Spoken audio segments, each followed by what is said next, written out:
Ladies and gentlemen, welcome back. This is Insight on Business. My name is Michael Libby, and this is the show about advertising, marketing, consumer trends, best business practices. So why do we do this? Why would our advertising agency come to you each and every Monday or live or whenever you want on our blog and do this for you? Well, because we believe that the ideas and the things that we can bring to your business, no matter the size, will help you survive in this economy or in any. And if you want to view this later on, it's on our blog, Insight on Business. There are all kinds of ways to find what it is that we do for small, medium, and gargantuan companies all across the country. If you're into social media and you're a brand new business and you've decided to go ahead and do that, oh yes, thank you very much, Ryan. By the way, we'll take questions and comments on Twitter. You can reach us at InsightADV. That's at InsightADV. So are you into social media?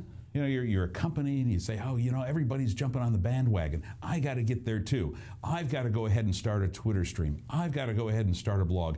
I've got to go ahead and be on Facebook. I mean, my gosh, Facebook, everybody's on Facebook, right? Well, they're not quite everybody on Facebook. But let's say that you've jumped into this whole thing without doing a lot of the background work.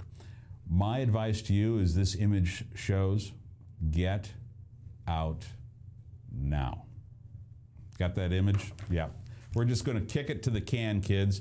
If you are at all involved in social media and you haven't figured out exactly how this all works, our advice is to get out now. You know, I have to tell you, this is all coming back to me like a bad dream. Long ago, years ago, we did some television commercials for a client. And I'll never forget this. And social media is kind of like this story, if you will. We did some television commercials for a client, bought the flight, and it was to air in some local TV stations. About 3 or 4 days before the flight started, before the TV ad started, I get a call from our client who says, hey, Michael, we just hired 5 more people to work at the company. I said, you did? The business is that good, huh? Wow, congratulations. He says, yeah. He said, we did that because we know that our ads are going to be running on the television station coming up this weekend, and we wanted to make sure that we had enough people to cover our business when the rush of customers came into the door. It doesn't quite work that way, kids. It doesn't quite work that way unless you're giving away stuff, and then you can expect a whole bunch of people knocking on your door. Social media is the same thing. You know, if you've gotten into this because you think that the moment you start your social media campaign, people are going to be flocking to your product or service, it's not quite that easy. So that's one of the things that we say, if that's the idea, you got to get out right now. So what should you be doing? All right, here's a quick list. Ready? Have a plan, a detailed, responsible plan of what you expect. What does all this thing look like? Know your competition. What are they doing? What are they doing in the stream? Know your target market. Know where they hang out. What social media channels are they using? What's your budget? You do have a marketing budget, right? Yeah? Tell me you do. What's your marketing budget? What's your time commitment? Are you really dedicated, or have you hired this out to somebody else, or are you dedicated to going ahead to make sure that your social media program works? What are your market strengths? Think about that. What are your strengths versus the competition? What are your competition strengths versus you? What's your voice going to sound like? Are you going to be there to offer all kinds of assistance? Are you going to be there to offer products and services? What's your point of entering social media? Do you need a social media policy? What are your goals?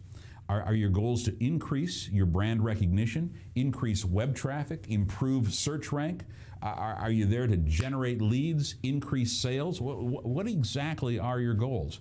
Are you there to provide customer support? Reduce marketing costs, for example, reduce client support costs. You know, maybe you've got a customer service area and you want to reduce the cost of that customer service area. Maybe. maybe that's something you ought to look at. Are you there to educate the public? Are you there to become an expert in your field? What of those, or how many of those goals should you be incorporating, or should you be understanding before you tweet your first tweet? If you don't know those things, get out now. Save yourself the headache, the time, and the trouble, okay? But if you take our advice and you sit and you actually formulate a plan, you'll be successful in whatever your specific goals are. But it takes that time to figure it out. All right? Wow. How about some customer service? We were just talking about that when social media. And if your goal is to reduce the costs for customer service, I've got to tell you, there are a number of back channels that have already employed this. I can think of two right off the top of my head that I use all the time. Mediacom. If you're in an area that has Mediacom, it's called, on Twitter, it's @Mediacom Support. If you are a person that uses rented vehicles, Enterprise Cares, that's @Enterprise Cares. If you're an American Express holder, it's Amex Questions. So all of these major corporations, Hy-Vee, for crying out loud, even has a social media headquarters, if you will. All of these folks have decided that they're going to utilize social media, particularly Twitter, for their customer service to reduce their costs. But all right, enough social media. Let's just talk about customer service. Who would have thought that I would be sharing with you customer service tips as professed by a Chubby Checker? That's right. Chubby Checker and customer service. We got a photograph of Chubby and the guy that you see, the young fellow with the beard, is he's a great guy, and he is a fellow who Mike Windish is his name, and Mike is not only the road manager for Chubby Checker, but Mike is also the drummer for Chubby. Chubby and I, we go back a long way, several decades, and not only, it's interesting. I had never seen him perform up until last weekend. Never. He and I, our relationship is on a much more personal level, and so the music has always been secondary.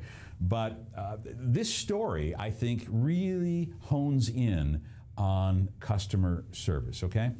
And I got to tell it to you because I think Chubby Checker gets it, and certainly Mike Windish as his employee gets it. What are the lessons that your business can use from Chubby? Here you go. Return phone calls.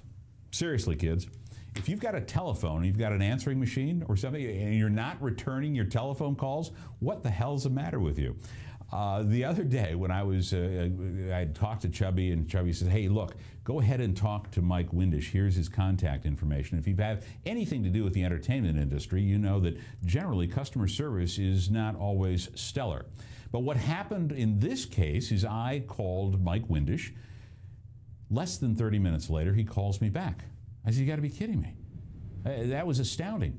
We try often on behalf of our clients to buy things, whether it's advertising or marketing thing, whatever it happens to be, and we leave countless messages with salespeople and customer support people all the time. Rarely do we get the telephone call back. We're the ones that have to call time and time again. So rule number one from Chubby Checker and Mike Windish, return those phone calls, will you? Number two, take time. And what does it cost you? You know, when you're talking to somebody that's already championing your brand, take the time to engage with them, all right? It's not always trouble. In this case, Mike and I had a conversation about Chubby Checker, and that lasted for 10, 15 minutes. I mean, he's a busy guy.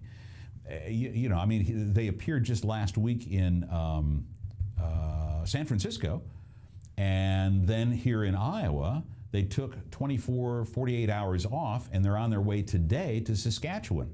So this guy's got a little bit of stuff going on besides being the band leader. So what did Mike Windish do? He took the time to sit there and treat me as though I were an important person. So customer service lesson from Chubby Checker and Mike Windish number 2, take the time to engage with your customers. Number 3, follow through. You know, it could have been this easy. Oh, that's fine, Michael, don't worry. Your tickets will be at will call. By the way, we offered to pay for our own tickets. We said, hey, we don't want anything. We're going to come over there and see you, and we're going to pay for the tickets. And I remember Mike said, no, Chubby insists. So Chubby insists, okay, we do it. But here's the point, what I'm saying. Do something extra. Follow through. It could have been just, your tickets are at will call, and that would have been it. But no, he said, here, make sure that you call me when you get to the facility. Make sure that we touch base and do that. And so I did. And he was, right there on the spot, making sure that everything was absolutely perfect. Number 4, be nice. Be nice to your customers. They're the ones paying the bill, for crying out loud. Think about this. In Mike Windish's case, all right, when I called him, when we got to the facility, got the tickets, we had the seat, front row, by the way, thank you very much. We got to the seat, and everyone had gone ahead and been seated, and I walked into the place, and my phone rings, and he goes, I think you just passed by me. I had no idea what Mike Windish looked like. And so this young man comes up to me, and he goes, I just felt that must have been you because you have a certain presence about you. I said, really? Like what? I've not even been drinking. And he goes, no, you just have a certain presence about you. And so we stood there and we had a conversation for another 10 or 15 minutes about his experience and how he delivers consistently for Chubby. He didn't have to say that, but he did. Make it easy. It was all Mike Windish who set everything up.